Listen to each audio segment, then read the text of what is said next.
নমস্কার বন্ধুরা, নলেজ কাল্টিভেটারে স্বাগত। আমি সুদীপ ঘোষ। শুরু করছে যে ক্লাস যেখানে পড়ার সাথে হাসি ফ্রি। আমরা জানি যে পশ্চিমবঙ্গ সরকারের পিএসসি ক্লার্কশিপ নিয়োগের ফর্ম ফিল আপ শেষ হয়েছে। আর কিছুদিনের মধ্যেই কিন্তু আমরা পিএসসি ক্লার্কশিপের প্রিলিমিনারি পরীক্ষায় বসতে চলেছি। আর তার আগেই কোন স্ট্র্যাটেজিতে পড়লে আমরা সহজেই পিএসসি ক্লার্কশিপের প্রিলিমিনারি পরীক্ষা পাশ করতে পারবো, সেই নিয়ে কিন্তু পরীক্ষার্থীদের মনে দ্বন্দ্ব তৈরি হয়েছে। আজকের ভিডিওটা পিএসসি ক্লার্কশিপের একটা গুরুত্বপূর্ণ পার্ট, যার ইংলিশের ওপর জোর দেওয়া হচ্ছে যে কোন স্ট্র্যাটেজিতে পড়লে পিএসসি ক্লার্কশিপের ইংলিশের 30 নাম্বারের মধ্যে আমরা ম্যাক্সিমামটা তুলতে পারবো, যা আমাদের পিএসসি ক্লার্কশিপের প্রিলিমিনারি পরীক্ষা কোয়ালিফাই করতে সাহায্য করবে। এমনকি যদি প্রিলিমিনারিতে আমাদের ভালো মার্কস থাকে তাহলে কিন্তু সেটা ফাইনাল মেরিট লিস্টে আমাদের ভালো স্কোর করতে সাহায্য করবে। তো আজকের video best strategy for English for PSC clerkship preliminary exam. PSC ক্লার্কশিপের প্রিলিমসের 100 নাম্বারের মধ্যে ইংলিশে আছে 30 নাম্বার। 30 নাম্বারে 30 ঘরে তোলার বেস্ট স্ট্র্যাটেজি।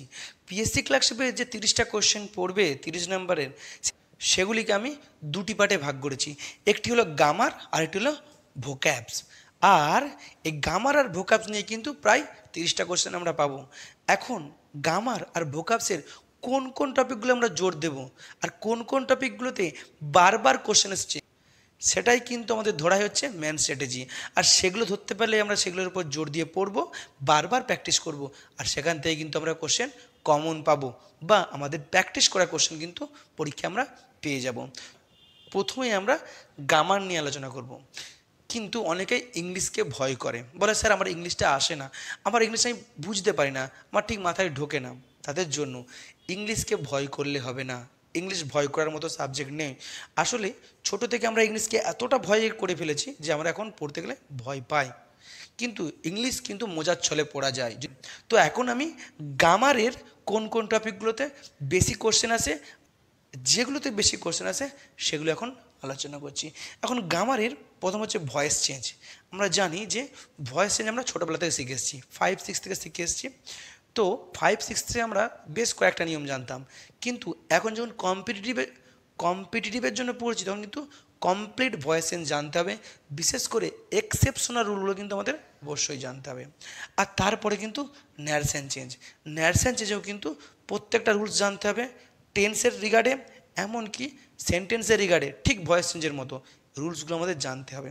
আর তারপরে ডিগ্রি চেঞ্জ আমরা জানি, আমরা করেছি ছোটোবেলায় 5-6-এ। সেই ডিগ্রি চেঞ্জের যেগুলো এক্সেপশনাল রুল আছে, কোন ডিগ্রি চেঞ্জগুলো চেঞ্জ হয় না, সেগুলো আমাদের কিন্তু মেনলি জোর দিতে হবে। আর একটা হলো ট্রান্সফরমেশন অফ সেন্টেন্স বা সেন্টেন্স চেঞ্জ, যেমন ইন্টারোগেটিভ থেকে অ্যাসার্টিভ, অ্যাসার্টিভ থেকে ইন্টারোগেটিভ, অ্যাফার্মেটিভ থেকে নেগেটিভ, নেগেটিভ থেকে অ্যাফার্মেটিভ, এগুলোকে আমাদেরকে করতে হবে। কিন্তু স্যার এসএসসির পরীক্ষায় যেমন এমটিএস, সিজিএল, সিএইচএসএল, এই পরীক্ষায় কিন্তু direct voice change, narration change, degree change কিন্তু দেয় না। কিন্তু পিএসসির পরীক্ষাতে direct degree change, narration change দিয়ে দেয়, ভয়েস চেঞ্জ দিয়ে দেয়। রিসেন্টলি ডব্লিউবিসিএসের যে প্রিলিমস পরীক্ষা হয়েছে সেখানে কিন্তু ন্যারেশন চেঞ্জ হুবহু 3টে ন্যারেশন চেঞ্জ ছিল 25টা কোশ্চেনের মধ্যে। তাই এই পিএসসির পরীক্ষাতে ভয়েস চেঞ্জ আর ন্যারেশন চেঞ্জ কিন্তু ভেরি ভেরি ইম্পর্টেন্ট, ডাইরেক্টলি দিয়ে দেয়। এই ভয়েস চেঞ্জ, ন্যারেশন চেঞ্জ দেবেই দেবে, তার পরেও কিন্তু ডিগ্রি চেঞ্জ আর সেন্টেন্স চেঞ্জ। তো আরও একটা ব্যাপার আছে, এই যে ন্যারেশন চেঞ্জ বা ভয়েস চেঞ্জ, এদের তো রুলস আমরা করবই, টেন্সের রিগার্ডে করব কিংবা সেন্টেন্সের রিগার্ডে করব, কিন্তু তার সাথে এদের যে সমস্ত টেকনিকগুলো আছে সেগুলো দিয়ে কিন্তু কোশ্চেন আসে। বিসিএসের এবছর প্রিলিমিনারিতে জটিল কোশ্চেন হয়েছে, তাতে যে 3টে ন্যারেশন চেঞ্জ দেওয়া আছে তার টেকনিক জানলে আমরা করতে পারবো। যে ন্যারেশন চেঞ্জে টুডেটা দ্যাট ডে হয়,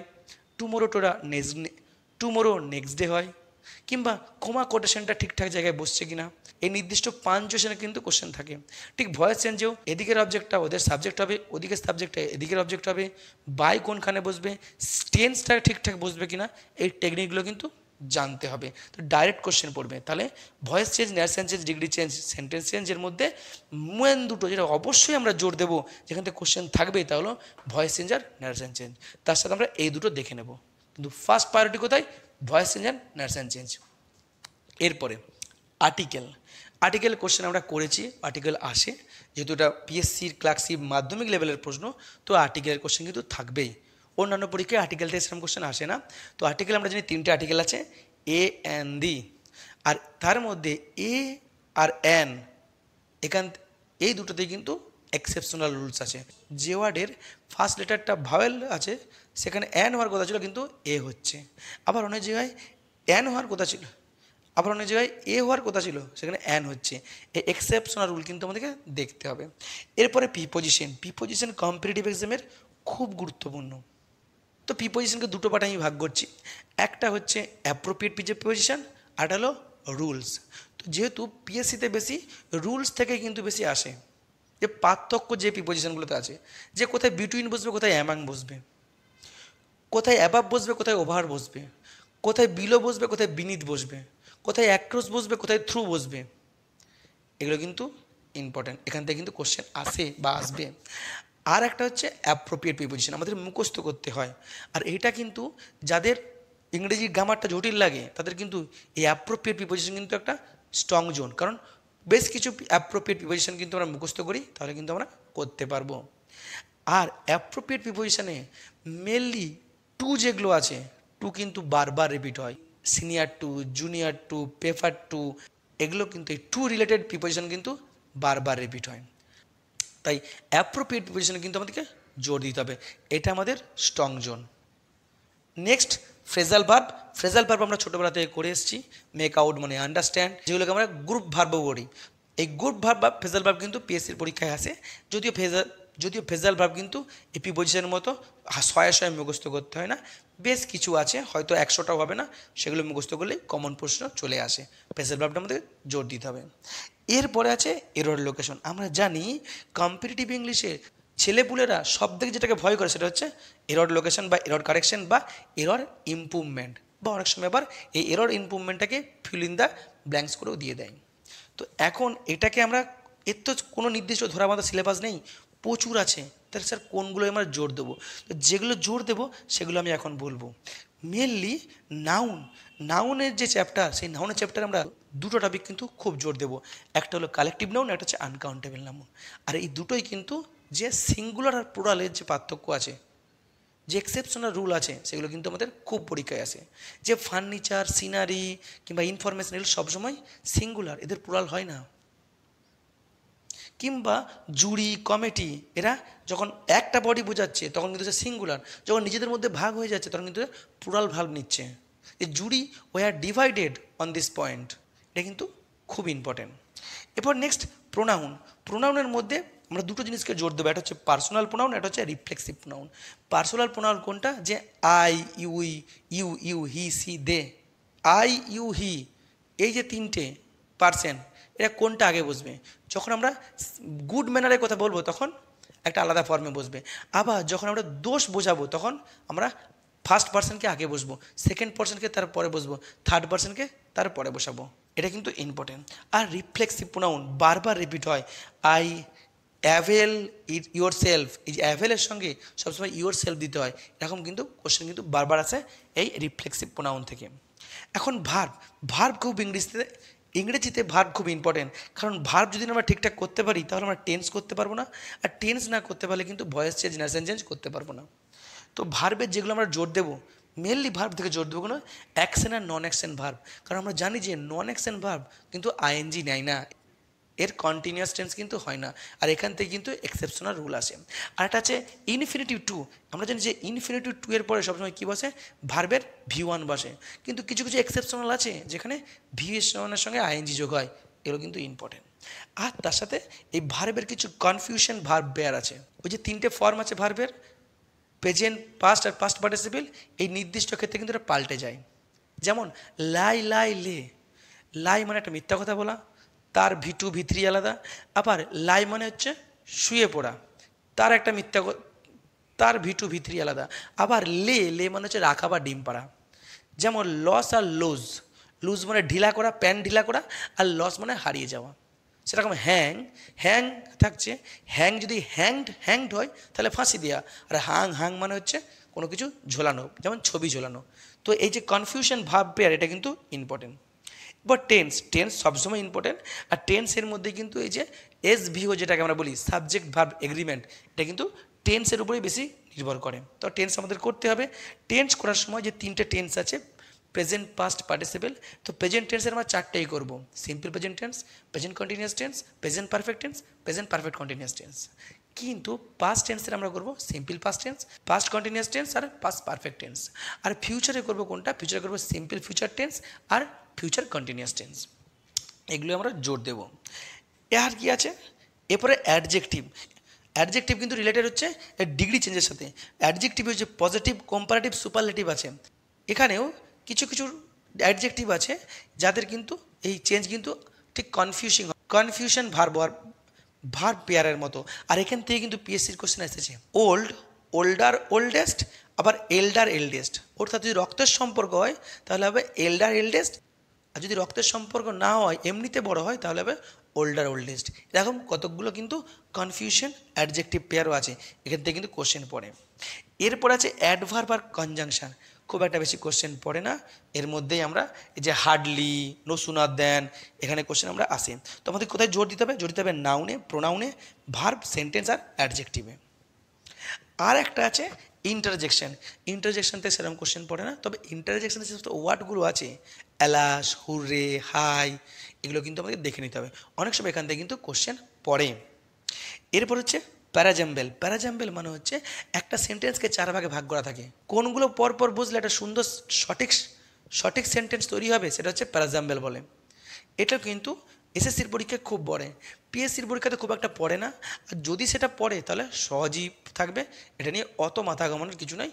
সহজেই আমরা ধরে, যারা একটু ইংলিশটা এই টেন্সটা জানবে তারা কিন্তু করতে পারবে। এই গেল গ্রামার। এখন vocabulary.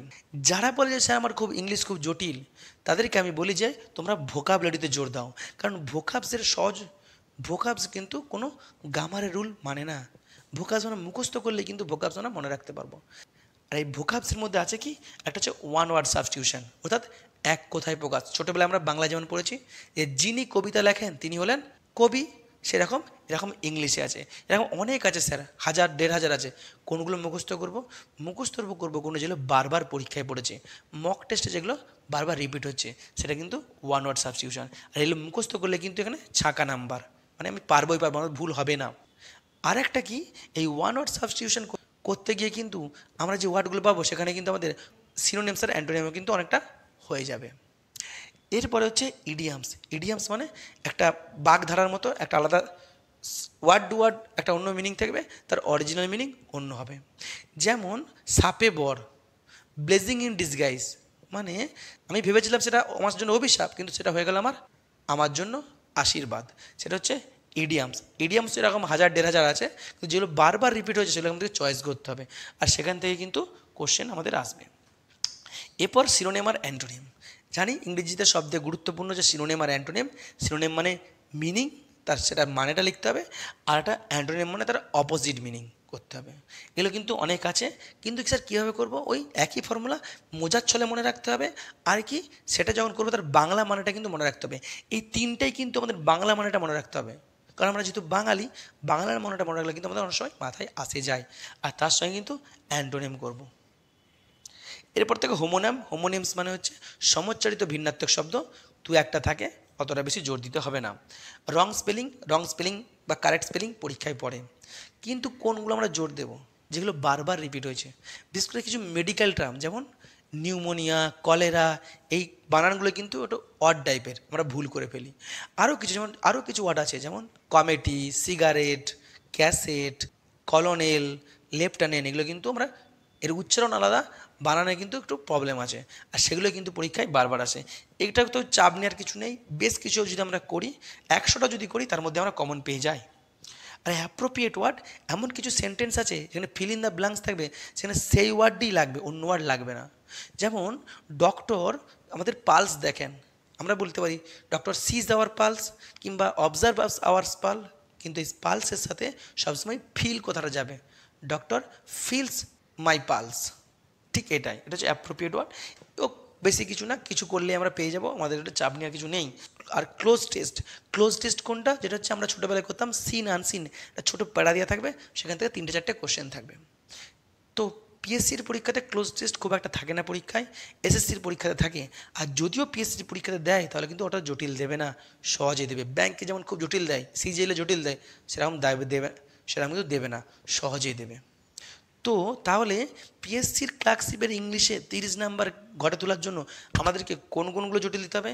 ভোকাবুলারিতে one word substitution, idioms, syno anto, আর এদিকে রং স্পেলিং, আর এদিকে গ্রামারে voice change, narration change, article preposition, আর এদিকে ফ্রেজাল ভার্ব, আর তার সাথে এরর কারেকশন।